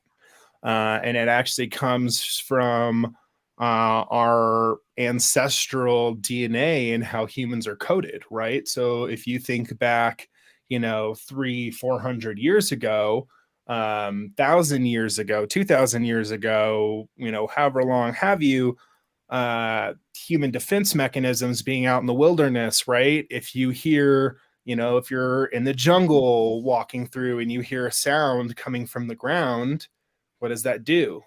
It puts you into a state of alertness. It activates the part of your lizard brain that says, hey, I need to be alert and be in a state of defense in case something's going to happen to me.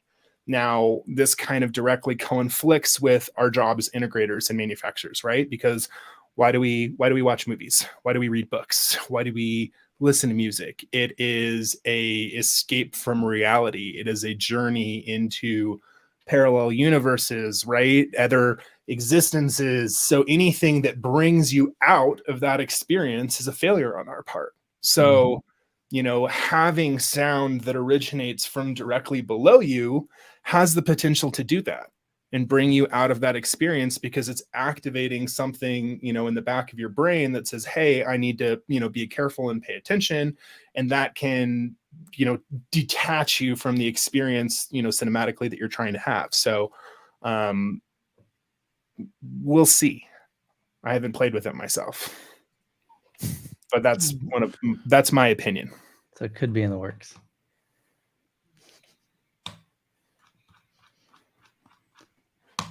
Silence. I know it, man. I think we've reached the end. Yeah. Well, it's been a long one. Matt, seriously, man, thanks so much for taking time out to kind of really just shed some light to answer your guys' questions on spatial room correction and spatial or art. So I think that was great. It's coming, man. It's coming. It's here. Technology is changing faster than we can keep up with it. Storm Audio is leading the way at implementing this.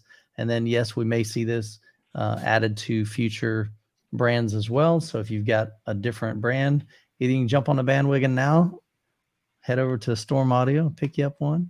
I'm really interested to hear this on Ryan's 48 speakers. Sure, man. Yeah, Ryan's gonna have the first homemade implementation of 2 Storm Audios. People talk about like bridging old Denons and stuff, and I'm bridging 2 Storms. He's going to be using a Dolby processor and having discrete AES-67 pointers with all kinds of crazy stuff. No, my room's not that big. There's a running gag, Matt, that every time we say his system, we got to increment the speaker count by at least 1. So exactly. It's getting on up there, man. Well, hey, if it makes you feel any better, I feel like that's every time I talk to him. He'll call me and he'll be like, hey, so I had a question on this. And I'm like, you did what now? And he's like, so I wasn't happy with my 4 subs. So now I've got 14 subs. That's right. I'm waiting for when he gets to the point where he just starts doing specific subwoofers for every one of his speakers and has, separate. The room isn't big enough. Ryan's going to call you one day and say, we have to move, Matt. I need to give you my new address because I rented a warehouse. Hey, you joke about that, but he called me, a few months ago and was like, "Hey, you should buy this house down the street. You could do a basement theater too, and we could just tunnel between our 2 theaters." And this is a real conversation we have. I'm not kidding. It's actually the house right next to me. So we could like extend the basements and conjoin them and have one centralized theater. We could do property lines. We could do a scientific experiment of, how much bass do I need in my room to affect your listening experience in your room? Yeah. Basement to basement across property lines. We could do art room to room, house to house. Hey, house art. Matt, turn on your Storm. I need art. Call the HOA and say, hey, I need you to redo our landscaping. It just doesn't meet the NTSC, absorption coefficients that I need. If you could put some concrete in there. You guys joke about the channel count increasing, but I'm I finally got tired of my ceiling speakers and smacking my head on them, so they're getting replaced. Nice. But since I drilled into them, I can't do anything with them, so they're becoming, front heights and rear heights. You can't throw away a speaker. You're like, I'm gonna put that thing to use. The speaker cable's already there. Yeah. I might as well use all 32 channels. Else, what am I paying for? I mean, it doesn't. It's going to waste. Got to utilize it. Otherwise, it's just wasted energy. Come on, the amp's powered. I mean, funny. doesn't that make? That's how I rationalized it to my wife. We're losing money if I don't use all these speakers. Doesn't make sense. Ran the cables. Cost $75 to run the cables. We got to Ryan also has one of those very loving, tolerable wives. No, I don't think it's loving or tolerable. I think she's just given up on me, and she's just stuck. She's like, "Dadgummit, see, so that's how my wife is. She goes, whenever I come up, like the last time I was like, oh, so I think I'm gonna do this, and I kind of have plans for this, and she goes, for the sake of our relationship, I'm just gonna ask you not tell me about this, and you just do it, and we'll deal with it later. Oh wow! And I like how you said if. It's like if. Yeah. I do this. There is no deal, man. It's a win. I do this. Well, yeah, but the if is more to gauge reaction of how you need to tiptoe around this conversation. That's fair. That's a very valid point. So it's like I'm thinking of rooting our lives in this way until I get this sorted out. What do you think about that? Like my wife asked if we could watch football in the theater. Like, no, I'm taking the rack apart. Right. So that's the worst. She's like, why isn't something working right now? And I'm like, because I'm halfway through testing new things. Don't touch it. Or she's watching TV up in the living room, and I'm like, be quiet. I'm calibrating. Oh, funny, man. Yeah. Oh, yeah. The whoop, whoop sound is a running joke in my house. Let me tell you. Oh, right. Or if you're so good at it, why are you always redoing it? Oh, that's what I get all the time. That's a low blow, man. I get that all the time. Whoa. Well, because I learned something new.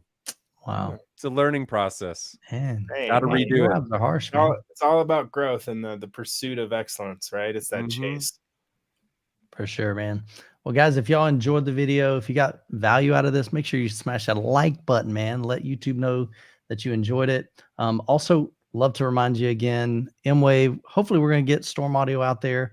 Maybe have a little demo. That'd be awesome to be able to experience firsthand what art is all about, what we've been talking about in this show. For Matt, Storm was one of the products that made a lot of the demos last year possible. So I'm going to give you guys some props on that this year. So I'll send you a lot of love on my channel, man. We need it again because, let's make it happen.